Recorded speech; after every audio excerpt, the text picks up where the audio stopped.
দেখুন বন্ধুরা, রাতে হঠাৎ মাত্র কত জোরে বৃষ্টি হচ্ছে, ঝমঝম করে। একদম প্রচুর খেজুর ধরেছে গাছটাতে। এমন আমি ঘর বেঁধেছি, আহারে যার ঠিকানা নাই, স্বপনের সিঁড়ি দিয়ে যেখানে পৌঁছে আমি যাই। বাইরে প্রচুর বৃষ্টি হচ্ছে।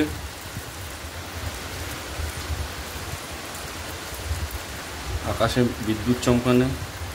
দেখুন বন্ধুরা, রাতে হঠাৎ মাত্র কত জোরে বৃষ্টি হচ্ছে, ঝমঝম করে। একদিক থেকে আমাদের উপকারই হচ্ছে। আপনাদেরকে তো দেখিয়েছি বারবার, আমরা যে বাগানটা করেছি সেই বাগানে আমাদের 2-1 দিনের মধ্যেই জল দিতে হতো। এই যে বৃষ্টিটা হয়ে যাচ্ছে, খুব ভালো একটা বৃষ্টি হচ্ছে, আর বাগানটায় আর জল দিতে হবে না। নমস্কার, আপনারা সবাই ভালো আছেন তো? সাথী বিপ্লব ব্লগের আরও একটা সম্পূর্ণ নতুন পর্বে ভারত, বাংলাদেশ সহ পৃথিবীর সর্বত্র ছড়িয়ে ছিটিয়ে থাকা দর্শক বন্ধুদের অনেক অনেক স্বাগত। তো আজকে শুরু করতে চলেছে আবারও একটা নতুন পর্ব।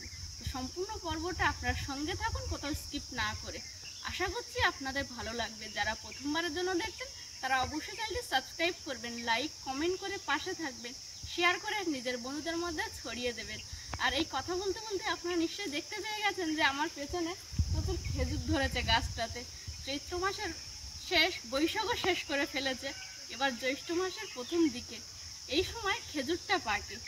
অনেক সময় অনেক খেজুর আছে বৈশাখ মাসের শেষ থেকে পাকতে শুরু করে, কিন্তু এই যে খেজুর গাছটা, এটা দেখছি জ্যৈষ্ঠ মাসের দিকে পাকছে।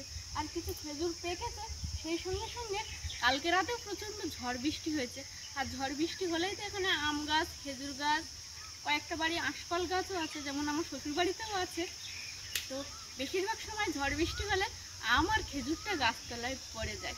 আর এই যে আম খেজুর করানোর মজাটাই কিন্তু আলাদা। আম খেজুর তো করাবো, তার সঙ্গে পাকা যে খেজুরগুলো গাছে আছে কিছুটা পারবো। আর খেজুর গাছটা ছোট, তাই হাত দিয়েই অনেকগুলো খেজুর পাড়া যাবে। এই দেখুন, খেজুরগুলো কিন্তু পেকে গেছে। 2-1টা গাছ থেকে নামাবো যেগুলো পেকে গেছে, আর নিচেও দেখছি প্রচুর খেজুর পড়েছে, ওগুলোও গোড়াবো। আর এই যে নিচেই যে খেজুরগুলো পড়েছে সেগুলোও গোড়াতে শুরু করে দিয়েছে। আর এই খেজুর এখন যে আটপাকা অবস্থায় আছে, এই সময় যদি জলে ভিজিয়ে রাখা যায় তো পুরো খেজুর পেকে যায়। খেজুরের যে থোল আছে না, ওই একটা থোল যদি কেটে আর জলে ভিজিয়ে রাখা হয়, আজকে রাতে ভিজিয়ে রাখলে কালকে একদম পুরো সবকটা খেজুরই পেকে যায়। কথা বলতে বলতে আমি কিন্তু বন্ধুরা দেখুন বেশ অনেকগুলোই খেজুর পেড়ে এবং গুঁড়িয়ে দুইভাবেই সংগ্রহ করে ফেলেছি। আরো খেজুর আছে, একটু একটু করে গোড়াবো। আর এই যে খেজুরগুলো খেয়ে দেখবো কেমন স্বাদ।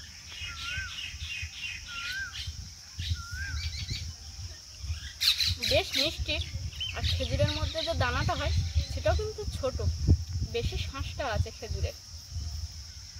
অনেক খেজুর অনেক রকমের হয়, এখানে কিছু কিছু গাছে আবার খেজুর আছে দানাটা মোটা, শাঁস কম, কিন্তু এই খেজুর যেমন স্বাদ আর তেমন সুন্দর দেখতে। হ্যাঁ বলো। তোর দিদিও দেখো কত বড় শোল মাছ দিয়ে গেছে। এই তো, ও বাবা কি বড়। হ্যাঁ তো, অনেক দিন পর শোল মাছ খাবো, কি বড়। না মায়ের খেজুর গুলো খাবে তুমি আর বাবা। কি বড় শোল মাছ বাবা, এই জ্যান্ত দেখো তো, ধরাই যাচ্ছে না, কি বড় দেখো। এই দেখো, গেল গেল গেল।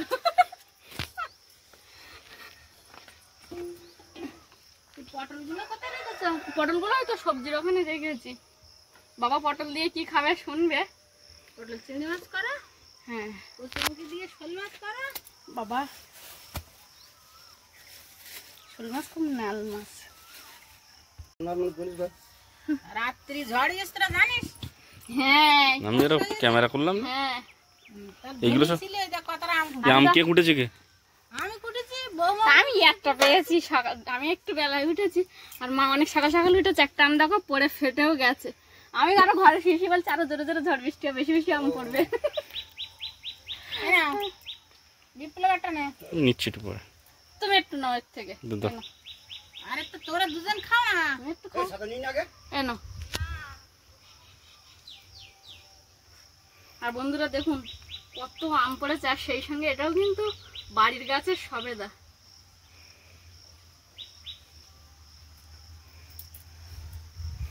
সেই সাত ফলটার বিকেল বেলা ওই গাছের সবেদা গুলো পারবি তো একটা জালতি মতো করতে, ওটা আবার নিচে পড়লি সেই সবেদা ফেটে যায়, ও আর কাজে লাগে ফেটে যায়, শক্ত হয়ে যায়, পাকে না। মা তাহলে তুমি সবজি কুটে ফেলো, আমরা কলার কাঁদিটা কাটি। এই সাথে চলো। কলার কাঁদি কি কাঁদি বলো তো? কি কাঁদি? পাকা কলার কাঁদি। হুম, পাখি লাগবে বলে কাপড় জড়িয়ে রেখে দিয়েছি। তা দ্রুত চলেই বাবা, কিরকম মেঘ করা করেছে। এই চলো চলো চলো, বৃষ্টি আসতে পারে আবার। বর্ষার আগে ওই বাথরুমের ছাদের কাজটা করতে হবে। চলো দেখি।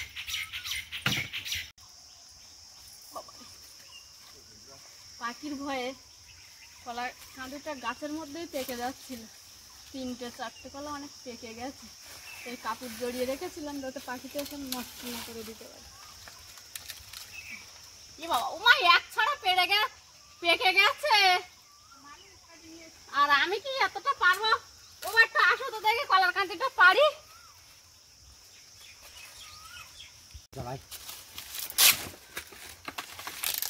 এই কোন প্রান্তে যাবা?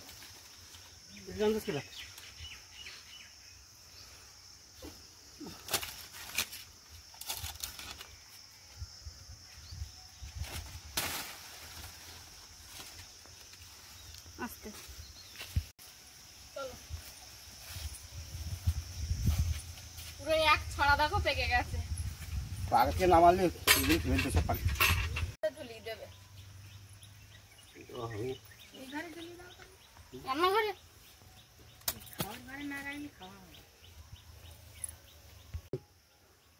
এসব কি বলো তুমি? আচ্ছা সে ঠিক আছে, কাজটা শিখে নাও দিন। এই কলার কাঁদি বাঁধা তুমি এসে বাঁধে দাও, বউ দাঁড়িয়ে দেখো, আস দড়ি নিয়ে এসো, এক কলার কাঁদিটা বাঁধে দাও, শিখে নে। কাজটা লক্ষ্য নজর করে শিখো। চলো তো, পদ্মপুকুরটা কাকারা সেই ছিচে জল তুলে দিয়েছিল, দিলে পরি হয়েছিল, এখনো ফুটেছে। আজকে দেখছি 3-4টে ফুল ফুটেছে। একটু চলো না। আর গাছের আমগুলো বেশ হলুদ হয়ে যাচ্ছে, টপ টপ করে পড়ছে। ওই যে পুকুরের ওই দিকটাই দেখুন, বেশ কয়েকটা পদ্ম ফুল বড় হয়েছে, সঙ্গে একটা পদ্ম ফুল ফুটেও গেছে, আর তার সাথে কিছু ছোট ছোট কুড়ি সবে উঠছে। ওই ফুলগুলো কিন্তু একটা টাইমে ফুটে যাবে। আর ওই মাঝখানটা কিন্তু ফাঁকা জল দেখা যাচ্ছে। তারপরে আবার পদ্ম পাতাগুলো পুরো পুকুরের উপরে যেন একটা চাদরের মতো পেতে আছে। আর এইদিকে ফুল কম, সবে একটা আধটা করে কুঁড়ি ফুটছে, তার মধ্যে কিন্তু একটা কুঁড়ি বড় হয়েছে। আর এদিকে এখানকার প্রত্যেকের বাড়ি প্রচুর কলা গাছ আছে, সেই সঙ্গে তো অন্যান্য ফল গাছ আছে, আম, খেজুর। আর মেঘটা দেখুন কেমন অন্ধকার করে আসছে, হয়তো বৃষ্টি হবে। গতকাল রাতে কিন্তু এক ঝলক বেশ ভারী বৃষ্টি হয়ে গেছে। আর ওই যে ওদিকে বিপ্লববাবু আর আমি দুজনে ঘরের পেছনে চলে এসেছি মইটাকে পাড়ার জন্য। এই মইটাকে নিয়ে আমরা বাথরুমের চালটাকে ঠিক করব। অনেক দিন হয়ে গেছে বাথরুমটা, অ্যালবেস্টাসটা নাকি একটু ফেটে গেছে, তাই সেটাকে এখন বিপ্লববাবুই ঠিক করবে। আমার বড় মামার বাড়ি মই আছে, ছোট মামার বাড়িও মই আছে, আমাদের বাড়িও মই আছে, আমার বিদ্যাধরপুর বাড়িতেও মই আছে।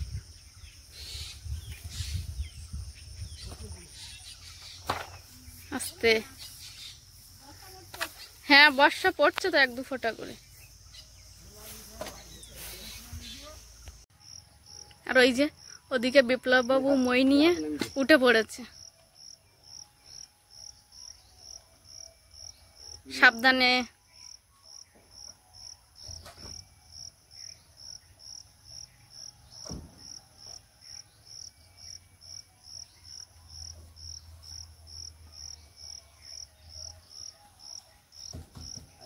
হবে না,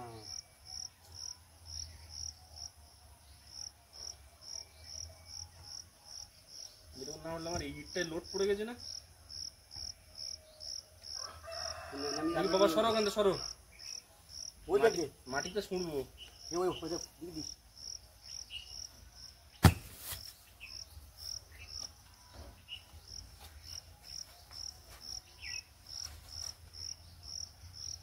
ধরেছো?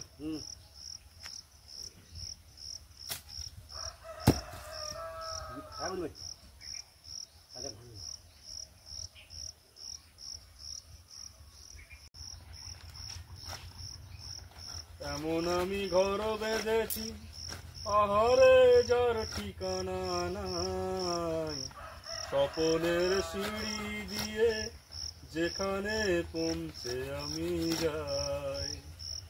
এমন আমি ঘর বেঁধেছি আহারে যার ঠিকানা নাই, স্বপনের সিঁড়ি দিয়ে যেখানে পৌঁছে আমি যাই।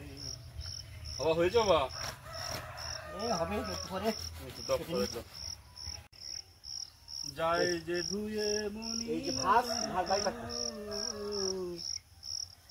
জানলা দিয়ে সোনা রোদের আলো, যায় যে ধুয়ে মনি নখর কালো, ভাত মুখ বাই থাকতো। দরজা খুলে ফুলের হাসি দেখতে আমি পাই, প্রতিদিন দেখতে আমি পাই।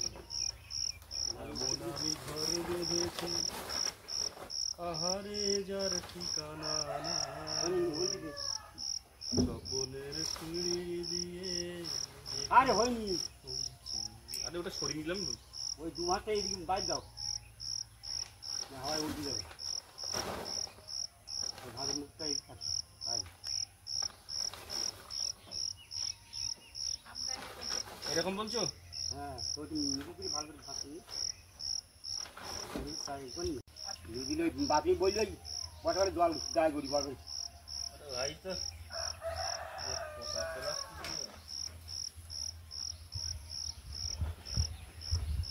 এবার এর তলায় ঢুকিয়ে দিতে হবে। হ্যাঁ, এইটা তো অসম্ভব।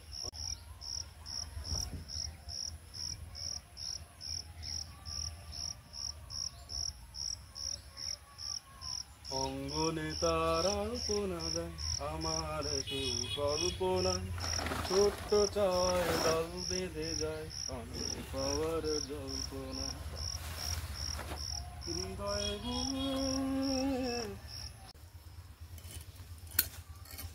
তুলে এনেছো? সবজি ধোয়া হয়ে গেছে? না, এই সবজি ধুতে নিয়ে আসছি, মাছ আর সবজি ধোবো, আর মা আর একটা সবজি এখনো কাটছে। আর নেই কিছু। চিংড়ি মাছ?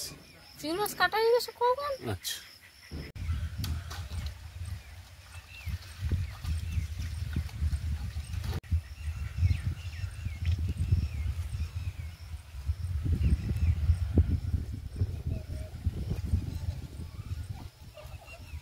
এই চিংড়ি মাছ আটালে পড়েছে? হ্যাঁ, ভালো এখন দেওয়া হয়েছিল পুকুরে।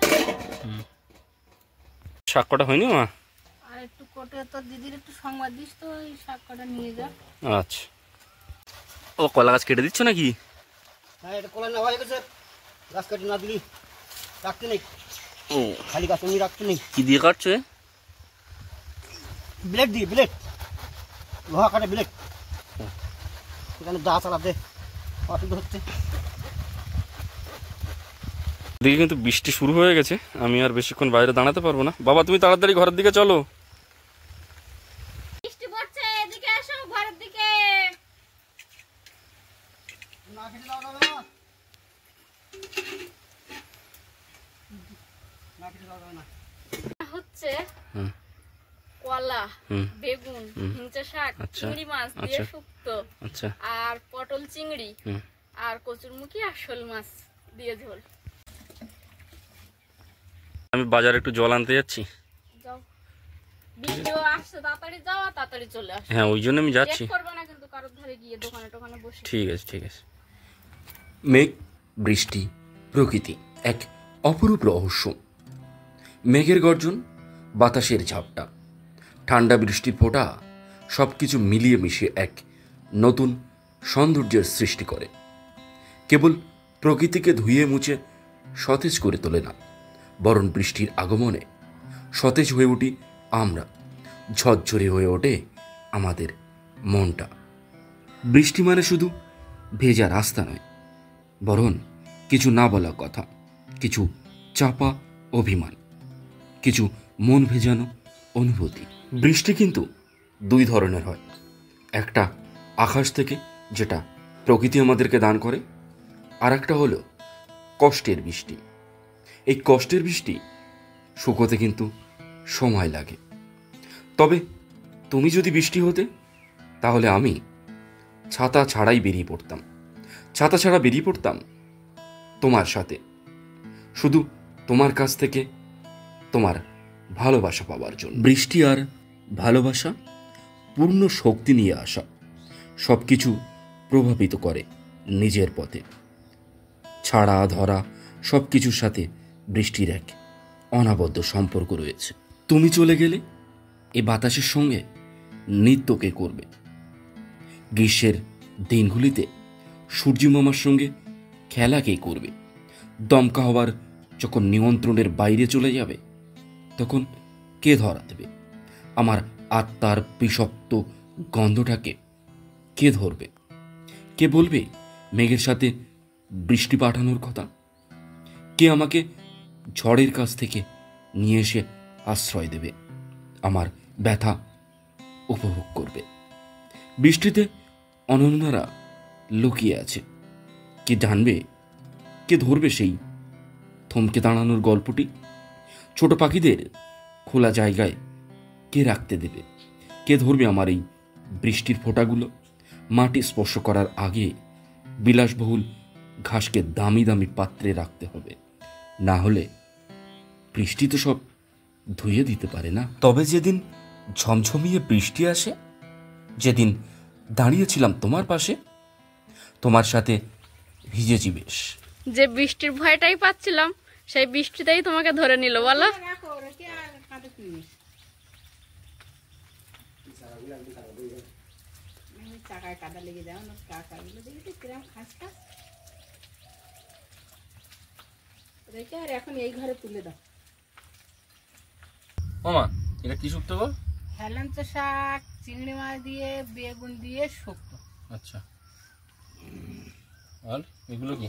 এটা হচ্ছে এই শোল মাছ আর কচুরমুখির ঝোল। একটু দিস, এটা সাইডে একটু ঝোল নেই? শুক্তো দিয়ে আবার কেন ঝোল? দিই তরকারিটা মনে হচ্ছে ভালোই আছে, শুক্তো তো খাবো। সে ভালো সব এই দেখ। আমাকে রান্নির গল্প করা যাবে বাবা রান্নি প্রশংসা করছিল আজকে? না, বাবার কাছে জিজ্ঞেস করছি যে এইরকম যদি রান্না হয় তাহলে কি রান্নি পাল্টাবা? বাবা কি বলে? বললো না তো রান্না করতে বলছিল না, তুমি বললা? এটা সেই বিয়ে বাড়ির মতো যে পটল চিংড়িটা না না, তো রান্না করতে বলছিল। তাই বললাম না, বৌমা রান্নাঘর, বউ রান্নাঘরে যাওয়া যাবে না, ও বেশি তেল দেয় তরকারিতে। আচ্ছা, তাই জিজ্ঞাসা করলাম যে এরকম যদি রান্না হয় তো রান্নি পরিবর্তন করবে, তো বললো না।